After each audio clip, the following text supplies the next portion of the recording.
तव कथामृतं तप्तजीवं कविभिरीडितं कल्मषापहं शरवणमङ्गलं श्रीमदाततं भुवि गणन्ति भूरिदा जना. Your words are like nectar, bringing life to scorched souls. They are praised by poets and remove all sin. They are auspicious to hear, wonderful and exalted. Those who spread these words throughout the world are truly giving souls. Welcome, everyone, to our class on the Gospel of Sri Ramakrishna. We're on chapter 15. This is the last visit to Keshav, but this chapter includes other things. So it began on Wednesday, November 28th, 1883, and after going to Keshav, Sri Ramakrishna went to Joy Gopal Sen's house, which is not far from there. So the section that we're on is actually in their house, and some other devotees are there, and we stopped on page 327.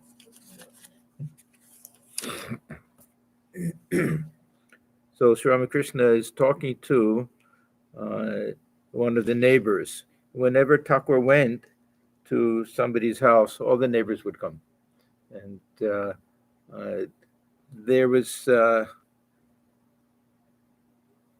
network of devotees, depending upon where he went. If it was the Brahmo house, then the Brahmos would come. If it was in Balaram Bose's house or something, then word would go out to all of the nearby devotees, and they would all try to come. Sometimes it would just be curiosity people. So this is just a neighbor. We don't know who his name was, what his name was, or anything.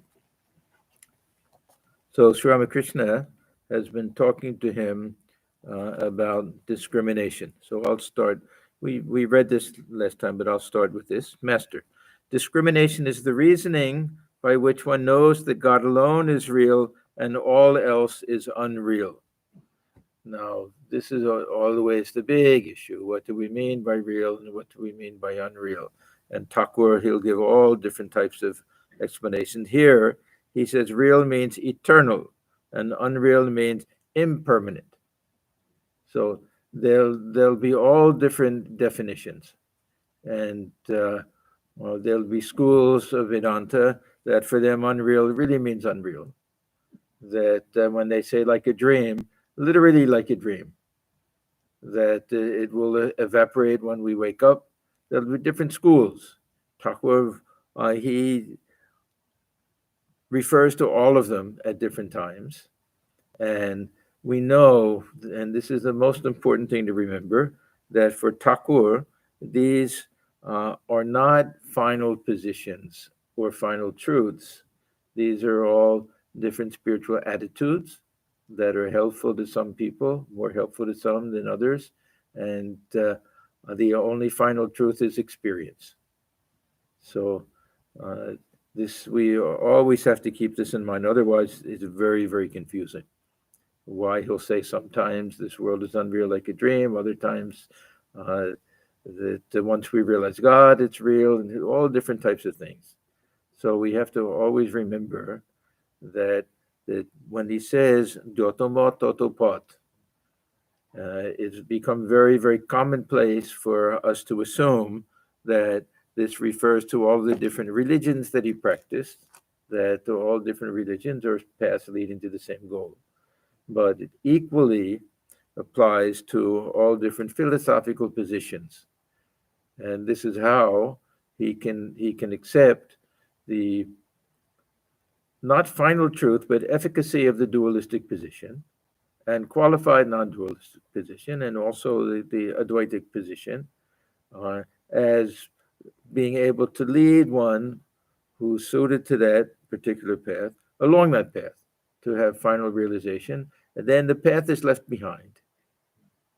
So that's never the goal. The path is we shouldn't confuse the position that we take in the beginning with what we understand at the end, because sometimes it's quite different. For the path of devotion, we can start out as completely dualist, that we feel completely separate from God, we worship God, then we feel some sense of union, some sense of oneness even. And on the path of discrimination, this Vichara Marga, we can start out with this idea that this world is completely unreal and end up with this idea that it's nothing but God, manifestation of. So there'll be a long discussion about this, but just for us to keep in mind that real means eternal and unreal means impermanent. This was the most common way that Sri Ramakrishna explained unreal, asat. Almost always he would say anitya. Almost always. Sometimes avastu. This also has another interesting significance to it, that when we say that something has vastu, something has substance to it, we can mean it in a literal philosophical sense, or we can mean it in the sense of it has some value to it. So someone is a person of substance. Is it one person is a person of substance and another person is not? But they both have the same substance within them. It doesn't mean a metaphysical substance. It means the quality of character. So we'll see all of these different subtle ways of understanding sat and asat, real and unreal. So here it says real means eternal and unreal means impermanent. He who has acquired discrimination knows that God is the only substance and all else is non-existent. Now, this is the one, when we have these conversations, this is the one time when we can't rely on the English translation very much. See, suppose in the Bengali he says asat. Do we want to say non-existent? Do we want to say unreal? Do we want to say transitory? So, because very rarely will Sri Ramakrishna take that position that it's non-existent. How can we say this world is non-existent? Generally, that's more his attitude. With the awakening of this spirit of discrimination, a man wants to know God. On the contrary, if a man loves the unreal, such things as creature comforts, name, fame, and wealth. Now the unreal, they're not non-existent things. So he's not using it in that sense. We can love the unreal. That means transitory things, such as creature comforts, name, fame, and wealth. Then he doesn't want to know God, who is of the very nature of reality. Through discrimination between the real and the unreal, one seeks to know God. Then listen to a song. Come, let us go for a walk, O mind, to Kali, the wish-fulfilling tree, and there beneath it gather the four fruits of life. Of your two wives, dispassion and worldliness, bring along dispassion only on your way to the tree, and ask her son discrimination about the truth. By turning the mind within oneself, one acquires discrimination, and through discrimination, one thinks of truth. Now, discrimination goes back again to this idea of sat and asat. But Thakur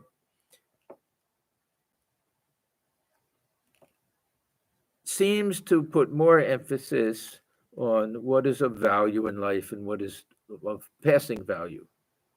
The Shreyas Preyas distinction we read about in the Kathopanishad, I feel, is more important for Sri Ramakrishna than any metaphysical doctrine about what is the real status of the world, real or unreal. Is it just fleeting? Is it like a dream? Generally, he's talking about when the mind acquires discrimination, then what is of lasting value in life? What will bring the ultimate satisfaction and contentment in life, as opposed to what will just help us pass our time? That'll just be of very temporary value to us, and nothing that will be of lasting importance, lasting value to us.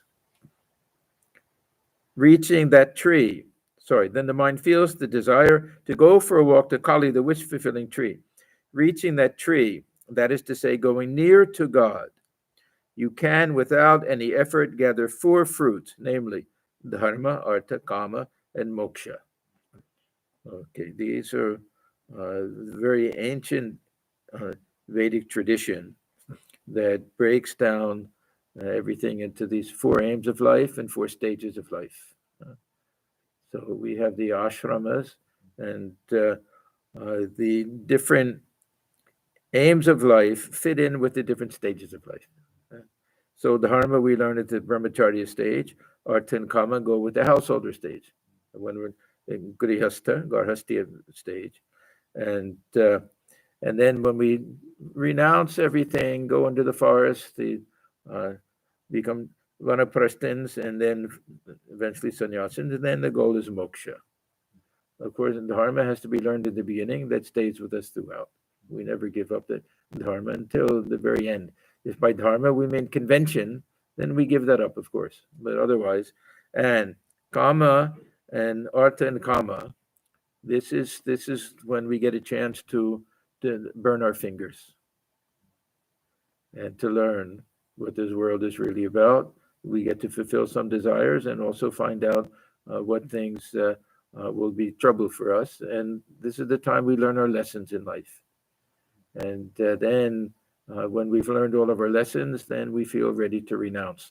So the four stages of life go along with all of this. Yes, after realizing God, one can also get, if one so desires, dharma, artha, and kama, which are necessary for leading the worldly life. Now, we always wonder, uh, can one realize God and then come back and live in the world? If by realizing God means that nirvikalpa samadhi. And Thakur again uh, is vague on this topic. That there'll be times if he's really talking about nirvikalpa samadhi, it will be pretty clear that an ordinary person can't come back. And then there'll be other times when he'll talk about live in the world after realizing God. And then something like this, he's saying, after realizing God, one can also get artha and kama. This is a remarkable statement. We don't generally hear him talking in this way. So this means that after living in the world, realizing God, if one lives in the world, still is a house, say King Janaka, still with the duties and things in the world, then one can even possess wealth and have dharmic types of desires and enjoyments, and it won't harm him. Neighbor, then why should one call the world Maya? Now, who is this Joy Gopal Sen? He said a Brahmo. Huh? So probably the neighbor is also a Brahmo. It's good to know a little context here because there are certain things that the Brahmos didn't like. All sorts of different things, from the very dualistic, highly devotional attitudes and with the gods and goddesses, especially the Radha Krishna episodes and things like that, and some traditional ideas about guru and avatar, and then some Advaitic ideas they also didn't like very much. That this idea that this world is unreal like a dream, this world is Maya. We know that because of Swamiji's own attitude.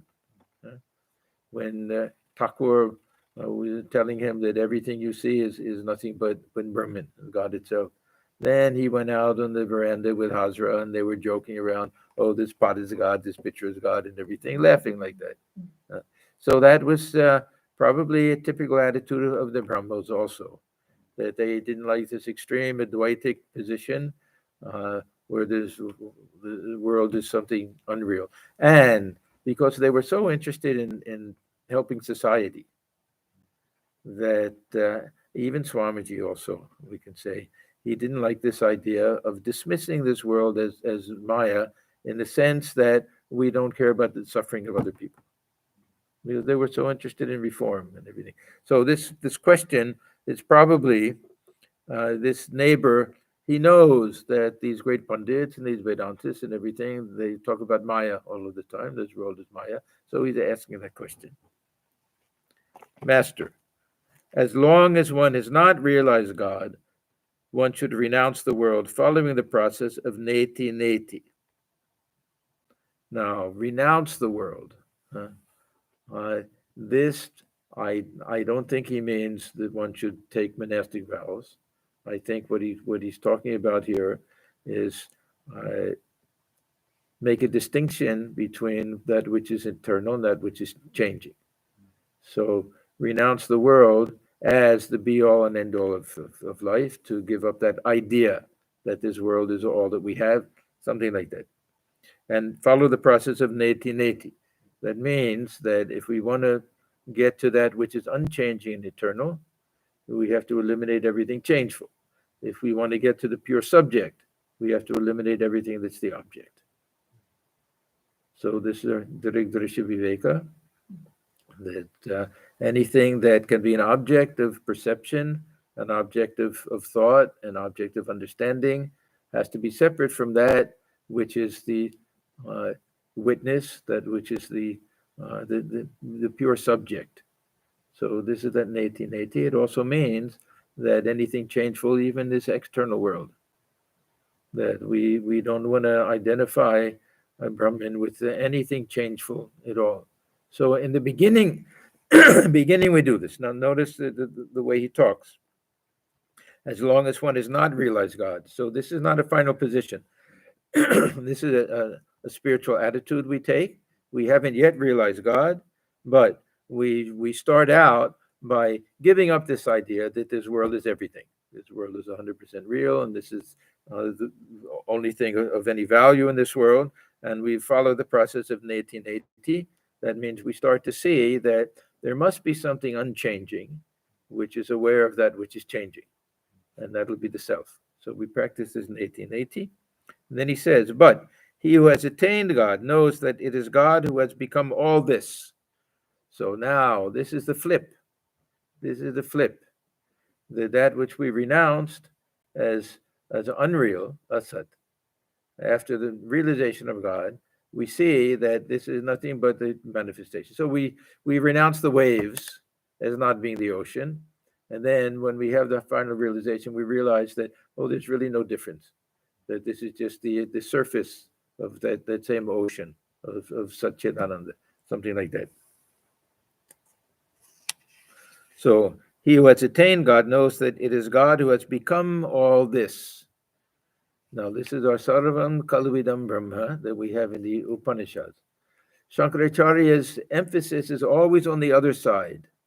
His emphasis is always on this world being unreal. Brahma Satyam Jagad Mithya. This Mithya word also Thakur doesn't use very often. This really has that sense of false, something erroneous, that we're misperceiving something that way. So his emphasis is always on that.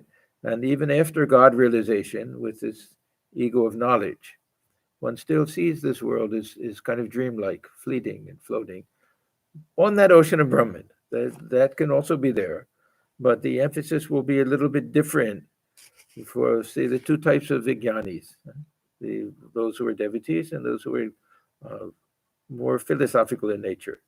The Advaitans, they keep this eye of knowledge. That means I am Brahman. And for the devotee, they keep this eye of devotion, which means I'm a servant of God, child of God, some relationship. Each is equally a vijnani.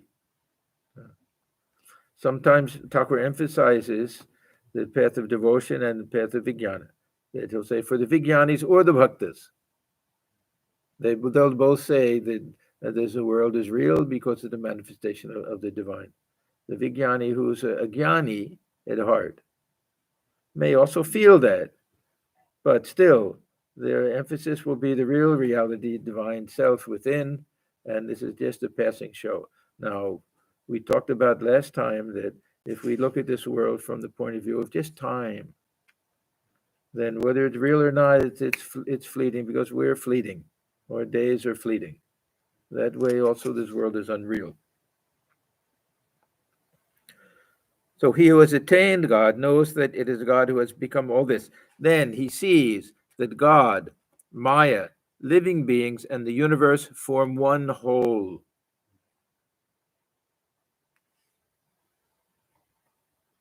Maya here, we have to take a little bit as shakti. Otherwise, Maya means some type of delusion, some type of erroneous thinking or something. So here, more this idea of shakti. Can it be both? This Maya is a very curious concept. It's our way of explaining how that one reality appears to become manifest as this entire universe. That power which allows that to happen is called Maya, and it's inscrutable. We don't know how it happens.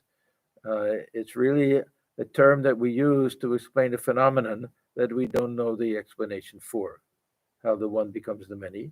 So for some, this Maya will be used to mean that there's no real Maya, the Brahman is not undergoing any transformation or any change, that some veil of ignorance falls over Brahman itself, uh, although somehow it's under the control of Brahman Ishvara at that point. So that can be Maya, but have Shakti. Yeah, Maya, even for the Advaitins, has this idea of Shakti, this power to conceal and power to superimpose, but not so much this Chit Shakti, not for the more dualistic schools. It'll be a real power to create, a real power to create this universe. Uh, how that works also is it this power in the Upanishads? We see this projection of the elements which combine, and then it's more or less like a real creation. For some of the Advaitins, it'll be more like a dream. The Brahman is dreaming all of this. Then there's no real evolution or anything. It all just exists as a projection of the mind, of the cosmic mind. Even that's a type of power. So this idea, hard to eliminate this idea of Shakti from Maya. Even the definition of Maya that we get is like Vedanta Sada and everything, that it'll be broken down into these two different types of Shakti. The one covers everything, and the Avarana Shakti, and the other big shape of Shakti, it superimposes. Visida. Is Maya a weak concept? Is it? It's a weak concept. Weak concept. Yeah, it's a weak link. It's a very weak link. I gave a talk on this not too long ago, that for me, Maya is just putting a term on a phenomenon that we don't understand. It's not doing anything else. If we look at the definition of Maya, it's inscrutable. It can't be understood, and yet it's being used to help us understand something else. So it's a weak link. If we say that, see this idea, Advaita Vedanta. Okay, Advaita Vedanta has two aspects, two sides to it. One is the oneness of the so-called individual soul with the supreme soul. This can be experienced. There's no weakness to this link. This one is pretty solid. But this idea, second idea, that this Jagat Mithya, that this world is false, this is speculative, and different Advaitic schools will give different interpretations. For the Shaktas can also say individual soul and supreme soul are one, but they'll give a more realistic interpretation to this world. The fact is, we don't know how this world comes into existence, and we rely on a concept which we call Maya, which doesn't explain it, but it makes it feel like we understand it a little better because we use the concept. You may remember I gave a few different examples.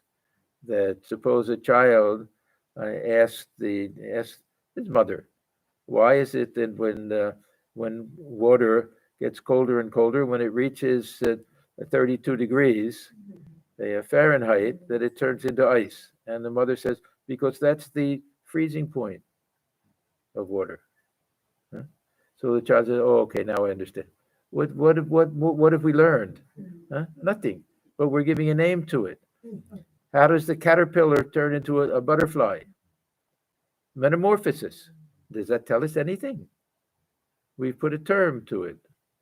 So now we think, oh, okay, so that's how it happens, metamorphosis. Of course, the biologists and scientists, they'll know a little bit better about it. But so this Maya, really it's something where we can't understand how it comes into existence.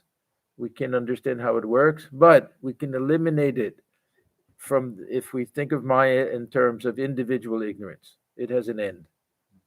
So we can't say it doesn't exist at all, because it's supposed to be that power or whatever which makes this whole visible universe come into existence on some level. And it can't be called real because it disappears with knowledge. So it's like darkness.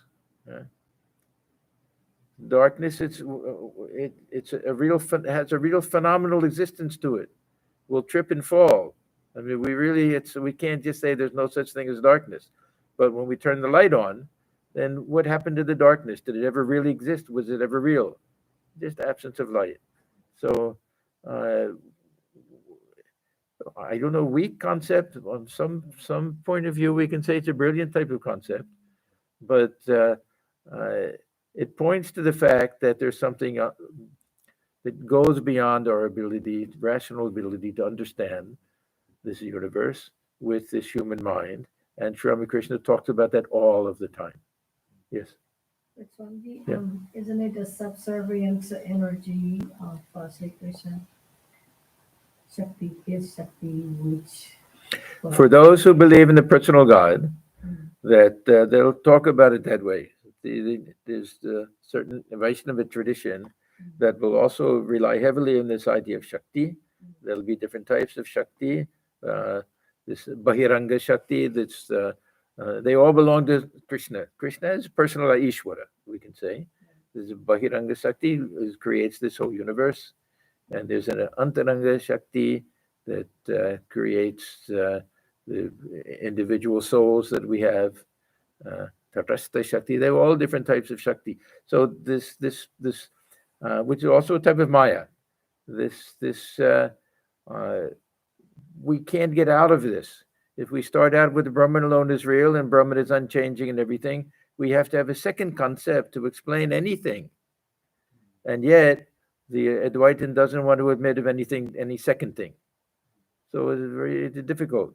They're in a difficult position. So Sri Ramakrishna, he talks about all of these things as different worldviews, and they're all different ways of helping us. So, some are more helpful for us, and some less. And so we'll see now. He's going to talk about Vishishtadvaita Vedanta, and his view seems to be that for most people, this is an easier way to understand things. And we have many scholars and monks of our order who feel that Thakur was more Vishishtadvaita Vedanta. I disagree with this. I'll get to it a little bit, because I don't think he didn't look upon these things that way. Maybe he felt comfortable with this philosophy, but his concept of truth was completely different. It was all realization. For him, everything was out.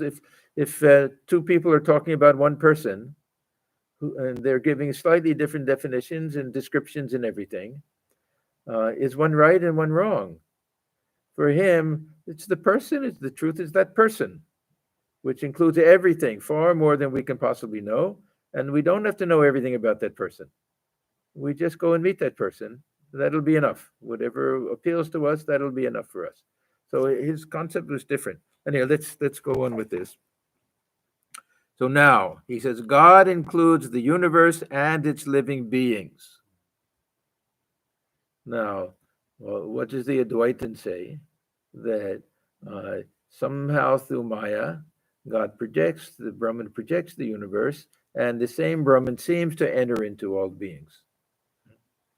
And this is giving a more realistic interpretation, that God includes the universe and its living beings. So somehow within.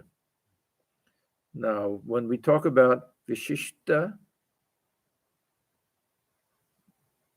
Dvaita Vada, Vishishta Advaita Vada, this means that This is a doctrine that accepts that Brahman alone exists. Brahman alone is real, but has internal distinctions.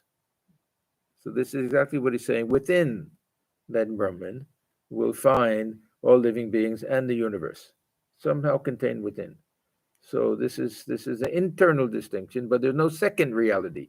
So from that point of view, it's a type of Advaita, but it's not the real Advaita because they won't admit they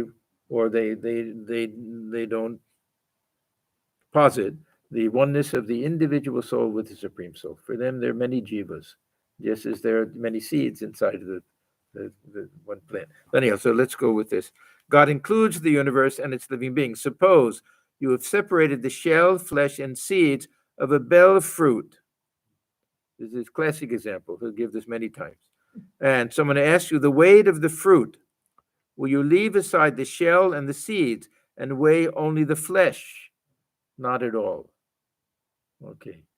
Now, what does the Advaitin say?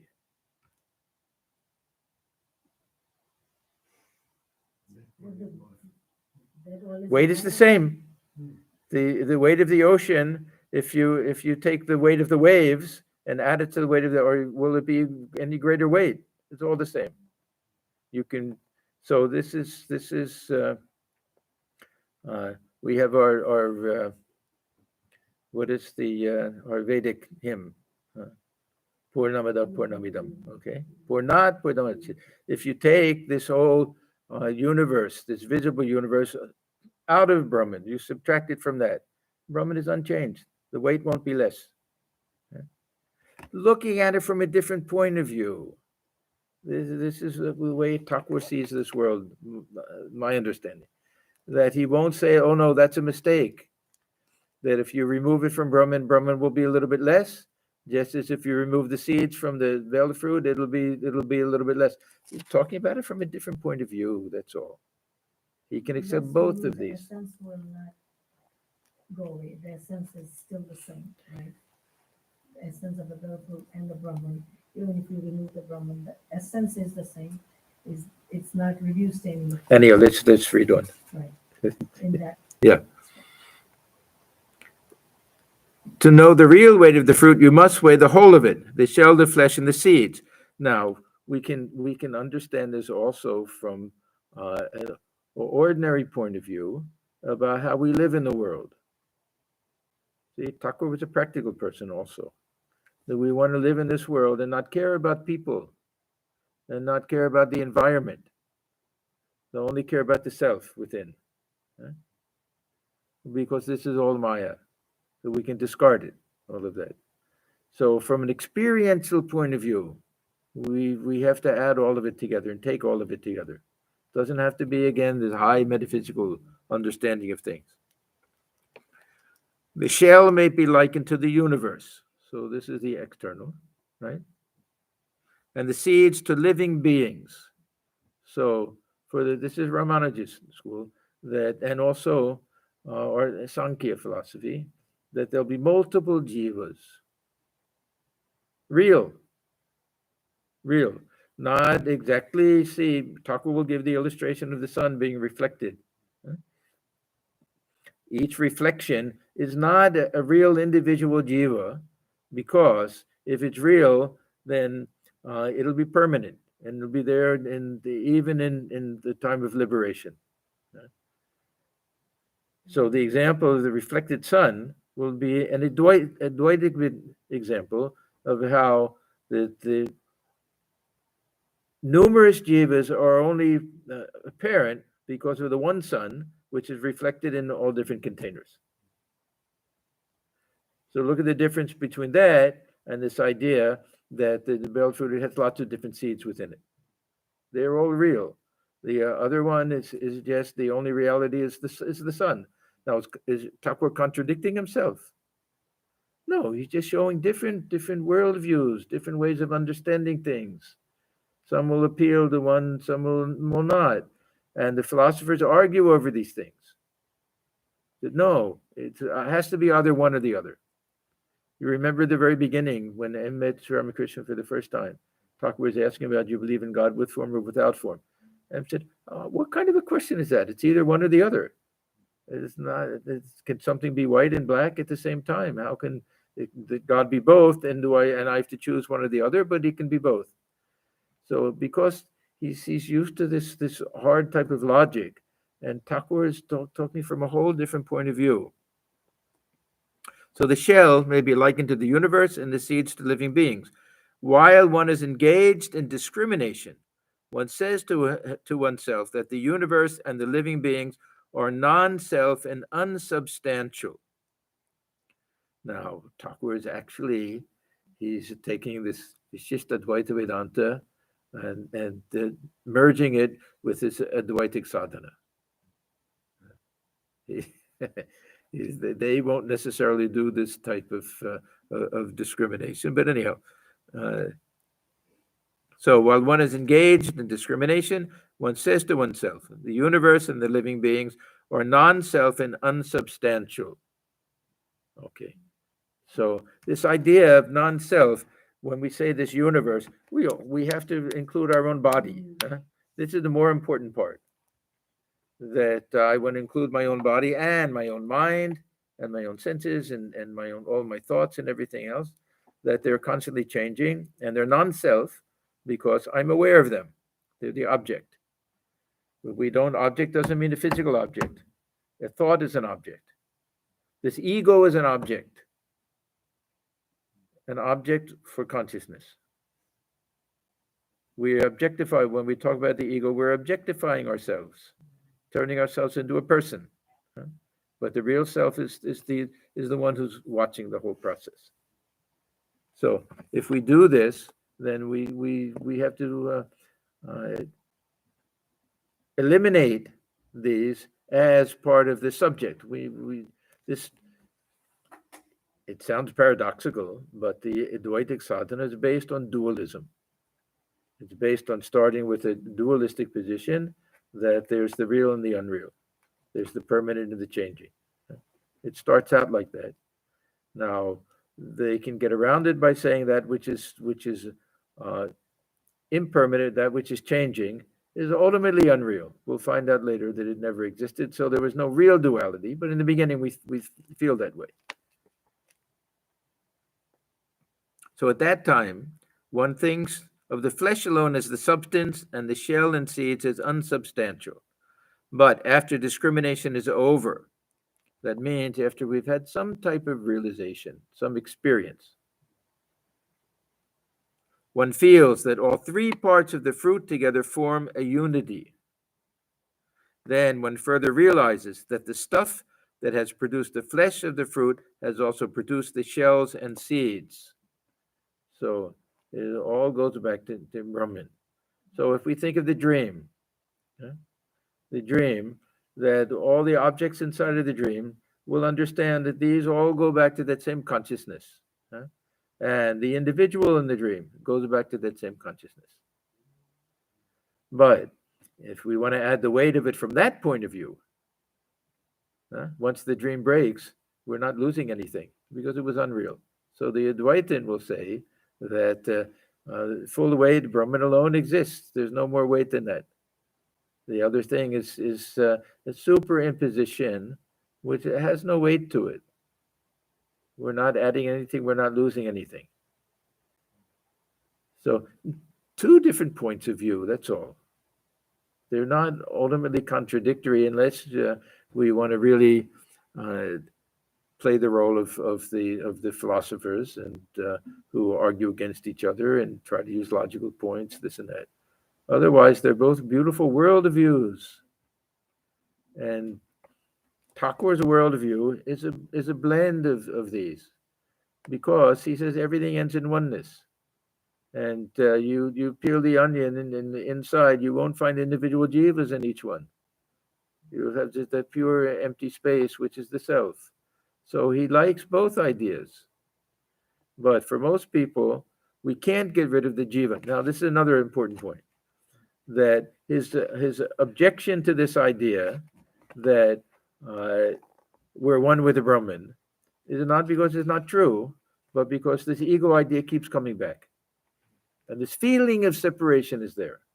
So as long as that feeling of separation is there, we have to act accordingly. So as long as the stick of ego, see, this means Advaita Vada, if the stick of ego doesn't separate one side from the other, just gives the appearance of separation. But that appearance is very, very strong. We can't just throw it away and pretend it doesn't exist. So he's very practical. He says, as long as that ego exists, form a relationship with God. And that'll help us get to that point where everything will disappear and we'll be in that state of oneness.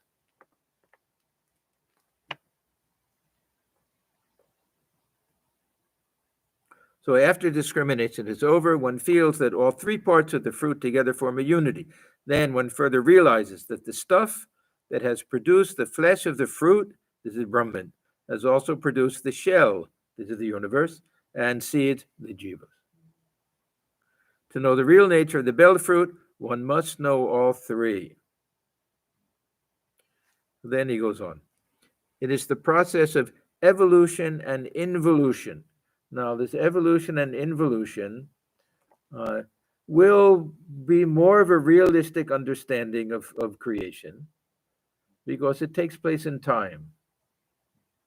This, if we really examine this idea, and again, the Advaita Vedanta has different ideas about creation. There are different schools. Drishti, Srishti Vada, Srishti, Drishti Vada. I don't understand half of these things, and I don't bother about them. I'm not very interested in these things. But this idea of evolution and involution. So from some of the Advaitic point of view, there's no evolution whatsoever. No evolution whatsoever. Of course, we don't find this in the Upanishads. The Upanishads are more realistic. But if this is a dream, and somebody says that even created things, who built the tables and chairs? What do you mean? It's a dream. I don't have to, unless it's part of my dream.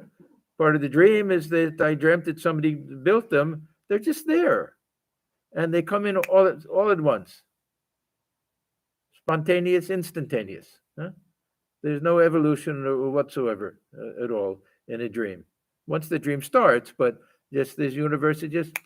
But the Upanishadic idea is more like this, and the Sankhya idea, which is accepted mostly, evolution and involution, that there is a projection, and at the end of that period of sthiti, creation, whatever, then it gets withdrawn and gets involved there, so that whatever was there, well, the seeds will be there for the next creation.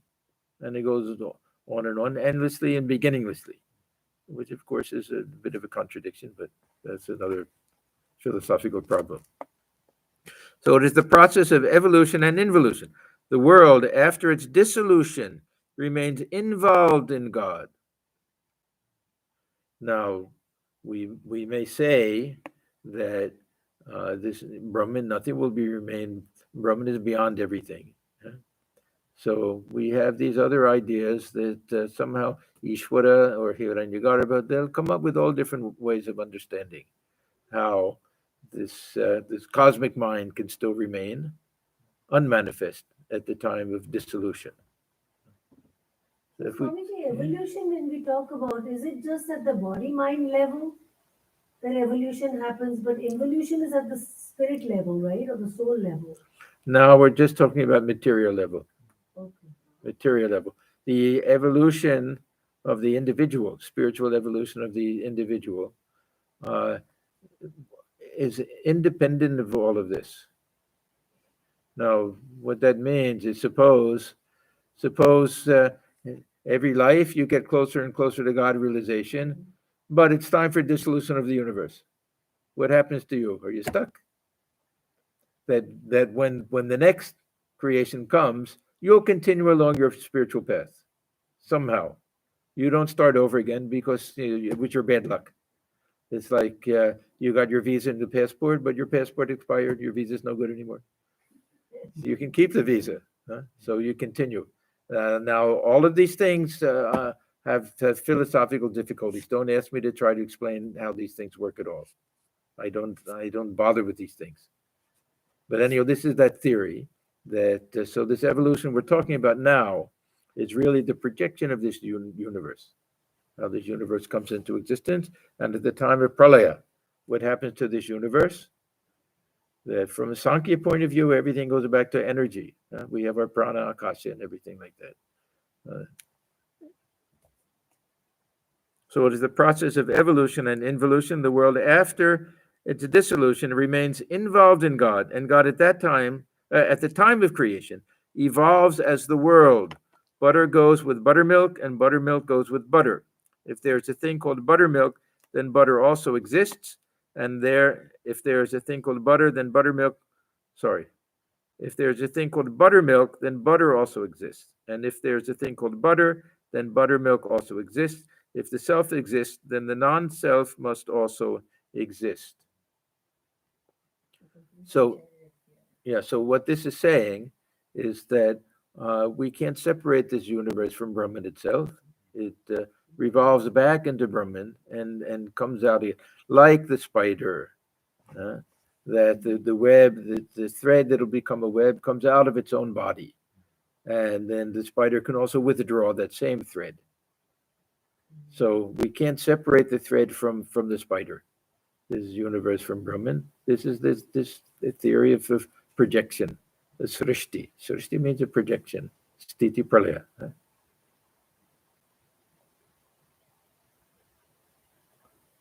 The phenomenal world belongs to that very reality to which the absolute belongs.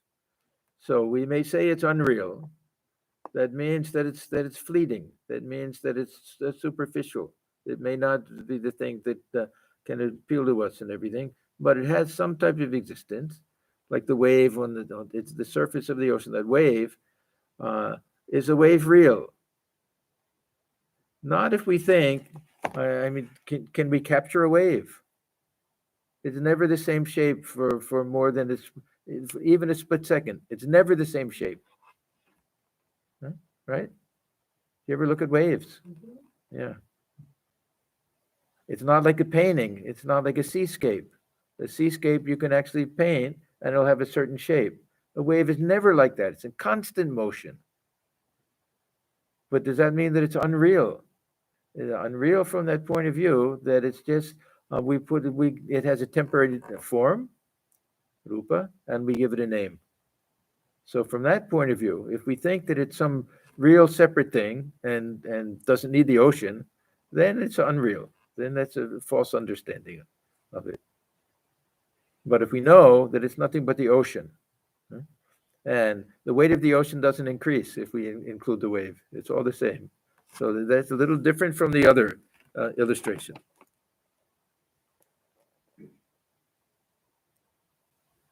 So the phenomenal world belongs to that very reality to which the absolute belongs. Again, the absolute belongs to that very reality to which the phenomenal world belongs. He who is realized as God has also become the universe and its living beings. Now, the Advaitin has a problem that the Brahman can't change. So they'll say maybe the shakti changes, or maybe it's apparent, something like that. But everything has a problem philosophically. If we say it can't change, we can't explain everything. If we say it changes, then it's not absolute. So Thakur will always come back and say, what can we understand with this human mind? It's too much. We can't possibly understand this creation and everything. One who knows the truth knows that it is he alone who has become father and mother, child and neighbor, man and animal, good and bad, holy and unholy, and so forth. Now, this much we can understand, that this divinity dwells within all beings, because that same consciousness is there, and that everything emerges from Brahman, one point of view or another, somehow or other, that it all can be brought back into that one reality. Otherwise, we can't explain the existence of it. We, in fact, from our point of view, We know nothing about the reality of the external world because it's all through the senses that we know everything. We don't touch anything. We think we touch something, but just some sensations are coming into the brain and giving that feeling that we're touching. We don't know anything about this external universe.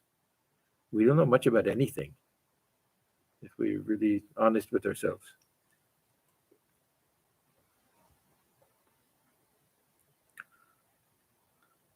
Neighbor, then is there no virtue and no sin? Okay, so this is the problem.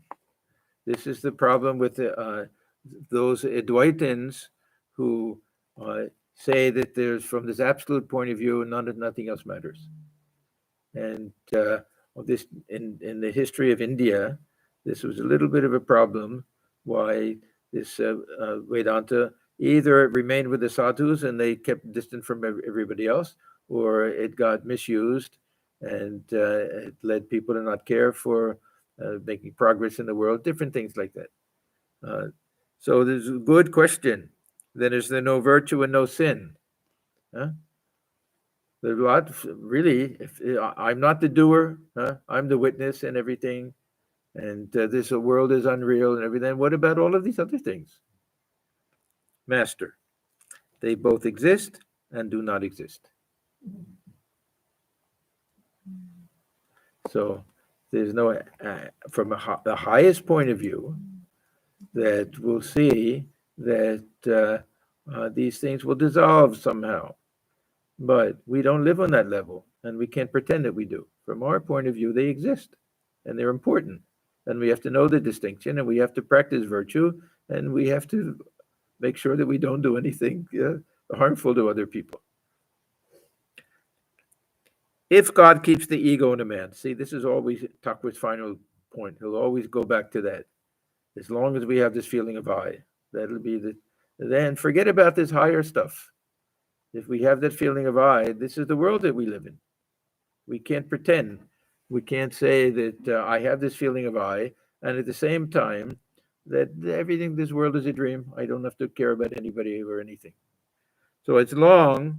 If God keeps the ego in a man, then he keeps in him the sense of differentiation and also the sense of virtue and sin. But in a rare few, he completely effaces the ego, and these go beyond virtue and sin, good and bad. Now, theoretically, that means that these God-realized souls, they can do anything and get away with it. They won't get any bad karma. They know I am not the doer. But Thakur was very, very clear that one of the signs of a God-realized soul is that they'll never do anything that will be sinful. They'll never take a false step. So that'll be a test. If somebody says, yes, I've realized the highest truth, that no karma will stick to me, I can do anything, it doesn't make any difference, and they go about telling lies and doing all sorts of immoral things, then there's a clear sign that this is just talk. And they're just, either they fool themselves or they're hypocrites. Thakur, you know, that sadhu that said he was, people said his conduct was very good. So Thakur asked him about it. He said, the world is unreal. Is my bad conduct alone real? So Thakur said, I spit on that type of Vedanta.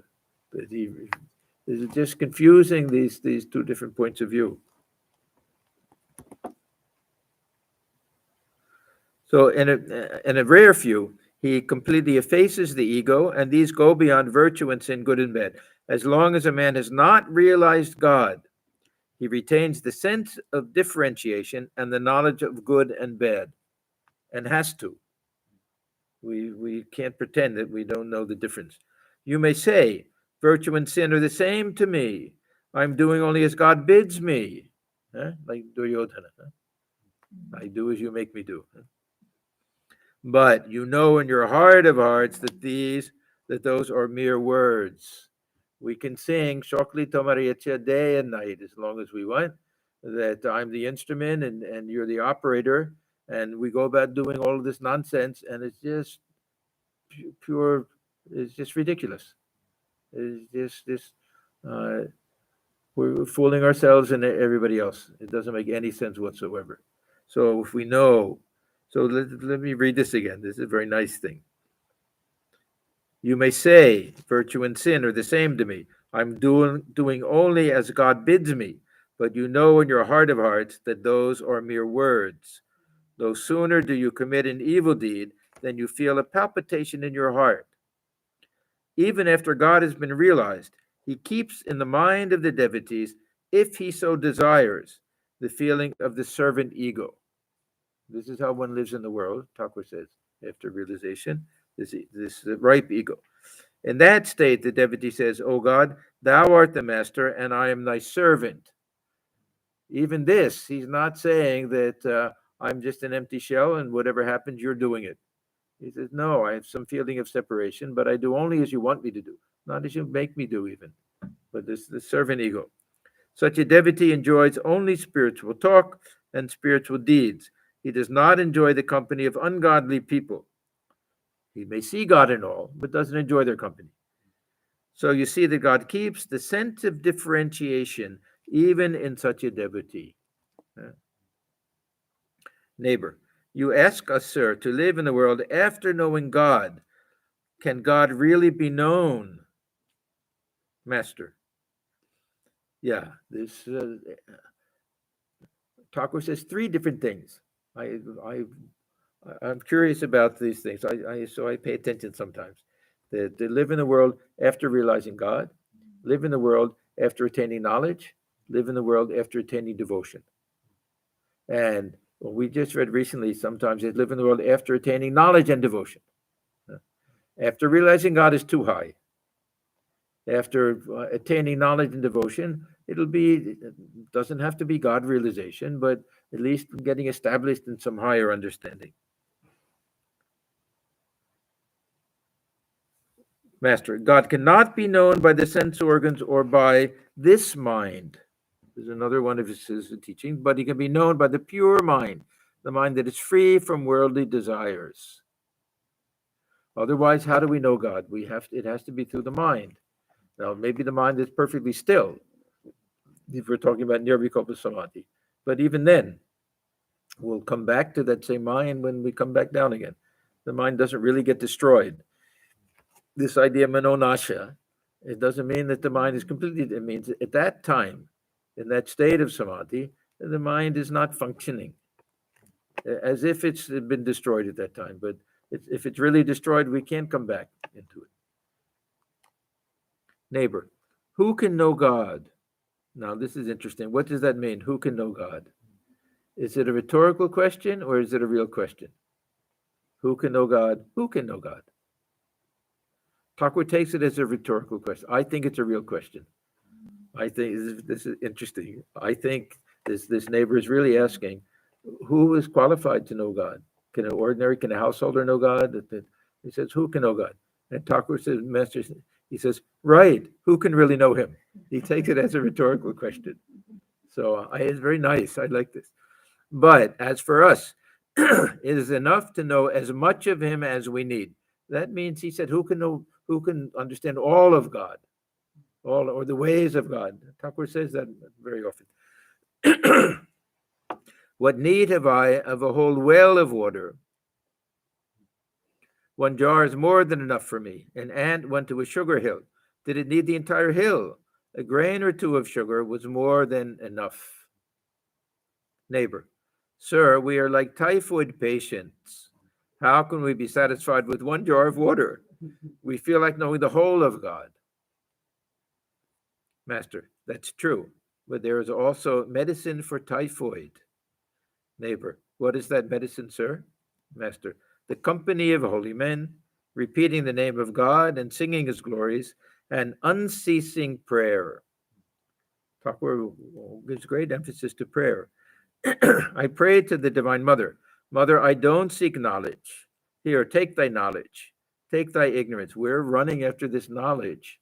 And this knowledge of everybody thinks that we should be able to understand how this universe comes into existence. It is so ridiculous if we think about it. We don't even know how a toaster works. Huh? We don't know How much? And to know God. Anyhow.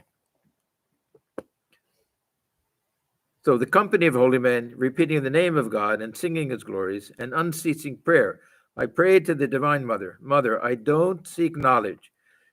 Here, take thy knowledge, take thy ignorance. Give me only pure love for thy lotus feet. I didn't ask for anything else. As is the disease, so must the remedy be.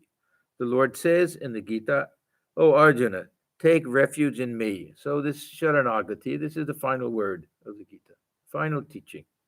Take refuge in me, I shall deliver you from all sins. Take shelter at his feet, he will give you right understanding. Not knowledge of all the details, right understanding, what's important, what's not important. He will take entire responsibility for you. Yeah, this That is after surrender, right? this is after surrender. But that's a final stage. Yes, so this is a very high stage. Yes, yes. Then you will get rid of this typhoid. Can one ever know God with such a mind as this? Can one pour 4 seers of milk into a 1 seer pot? Can we ever know God unless he lets us know him? Therefore, I say, take shelter in God. Let him do whatever he likes. He is self-willed. What power is there in a man? Okay, good. We just reached the end of that chapter. So we'll start next time, chapter 16, with the devotees at Dakshineshwar.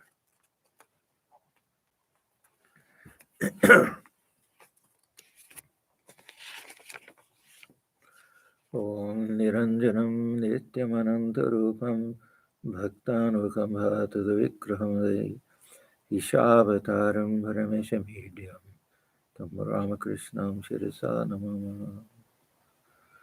We bow our heads before Sri Ramakrishna, who is stainless, of infinite nature, whose heart melts in sympathy for his devotees, who is an embodiment of the divine and the Supreme Lord, and ever worthy of our worship. Om Shanti, Shanti, Shanti. Peace, peace, peace be unto all. So only one question. You always read this